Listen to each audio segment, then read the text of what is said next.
Sorry, I was cut off again. So to this I'm going to add my tablespoon of tomato paste. Give that a stir. Now in my house, I don't like to waste anything. So what I typically do is when I buy cans of crushed tomatoes or even the jars, I put water in them. Make sure the lid is closed.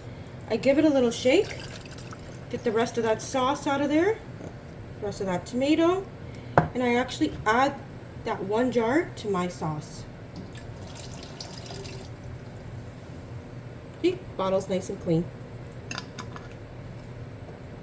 So while that sauce is simmering, I put on another pot with water so that we can get those shells cooking. So while the sauce is simmering, we're going to work on the shells and the filling.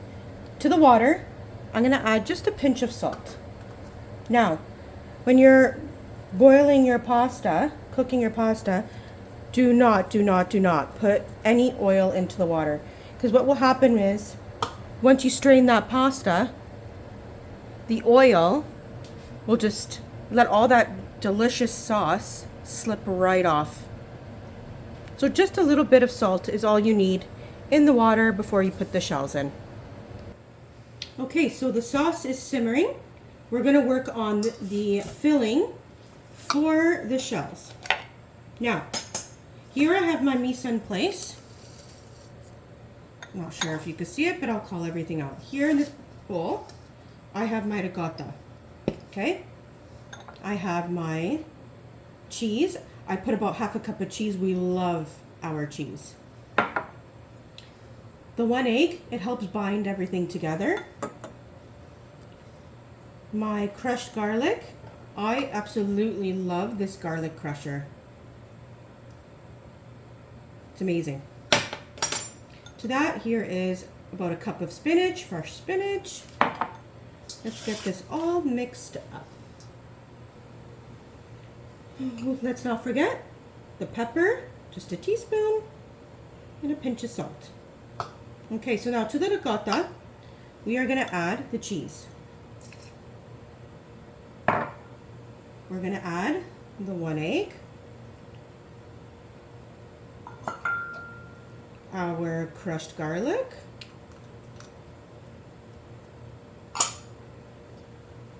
our pepper, and let's just do a pinch of salt, just because the sauce already has salt in it, so we don't need to add too much to the filling. Our fresh spinach,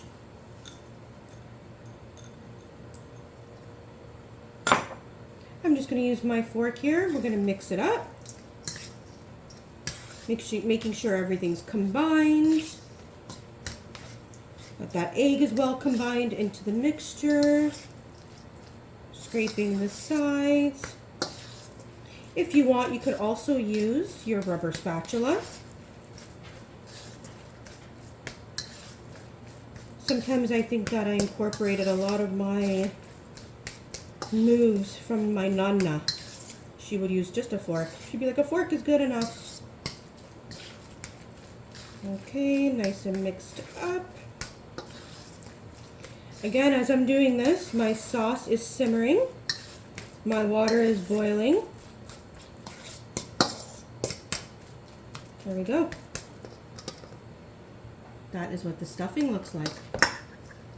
Set that off to the side. Here I have my shells. I'm going to go put that in the water. We're going to put them very gently. These shells will break very, very easily. Okay, so the shells are in. You put them in when the water is completely boiling. Make sure you're mixing it around right away, just because you don't want them to stick together. Very gently stirring.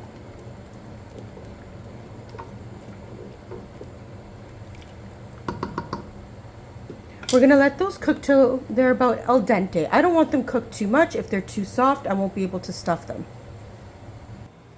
So to my stuffing, I decided, you know what, I'm going to actually add some herbs, some dried herbs. Fresh would be phenomenal, but I don't have any on hand. So I'm going to add about a teaspoon or tablespoon of parsley, some dried parsley. And some dried basil. I'd say about a teaspoon. Again, mix that up. Honestly, with this stuffing, you can add whatever you want to it. You can even add some baby shrimp. You can add the mozzarella in here. I added lots of Parmesan cheese. Mix that around. We got some dried herbs in there.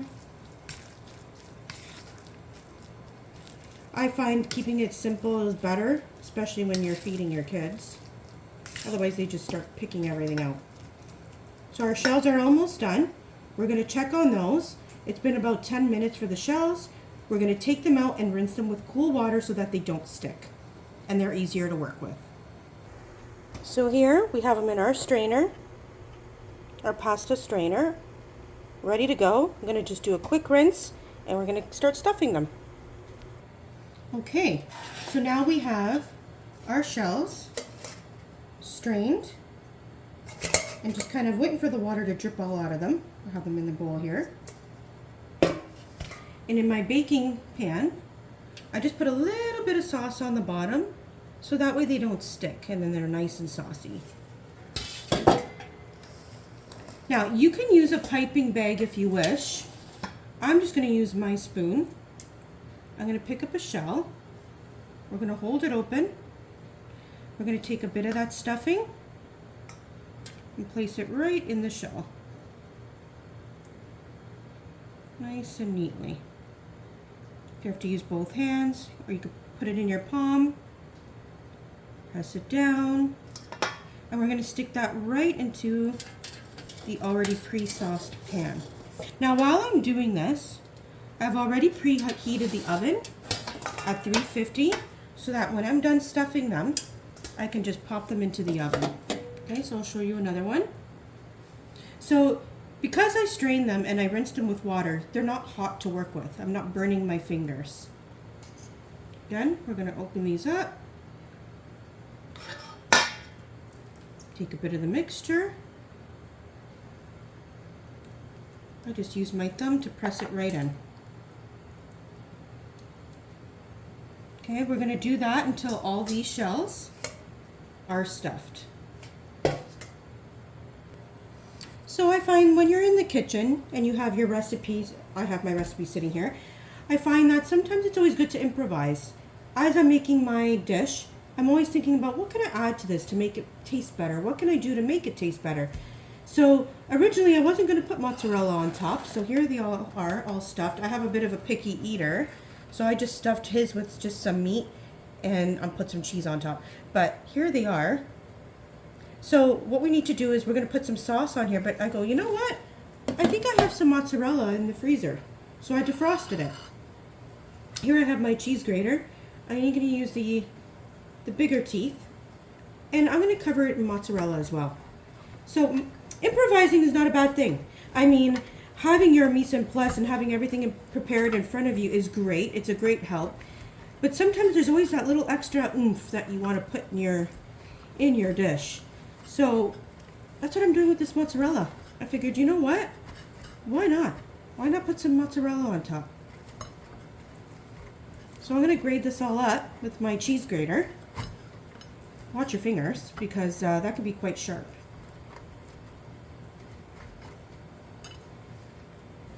Okay, so let's assemble this. I have my sauce that was done. It was simmering for about an hour. Smells amazing. You can see that it's steaming there in the screen. I'm going to take my ladle and just gently put some on top. Just a very, very thin layer. We don't want it too saucy, but at the same time, we don't want it dry. So cover all those shells with your delicious meat sauce. Just like that. I don't know how my son eats it with even more meat on top, but he loves it. Pasta is a staple in our house these days. My kids are busy with sports. And I've had pasta my whole life, so I know like 50,000 different ways to make it. Anyways, the shells are nicely covered.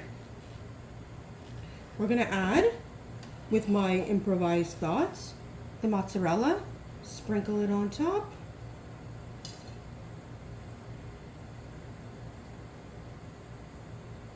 This is why I like to add salt as you go, just because if you do improvise, a lot of the stuff has salt in it already, like the mozzarella, right? So that's why I didn't put too much in my stuffing or in my sauce.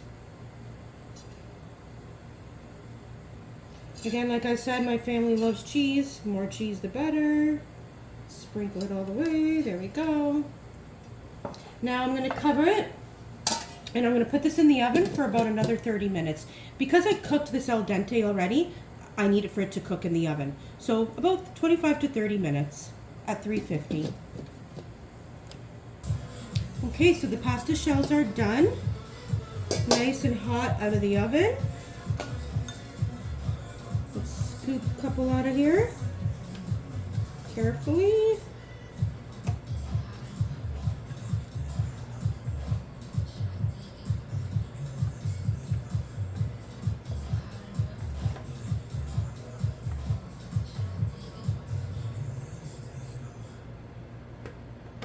These look delicious. Let's move this to the side.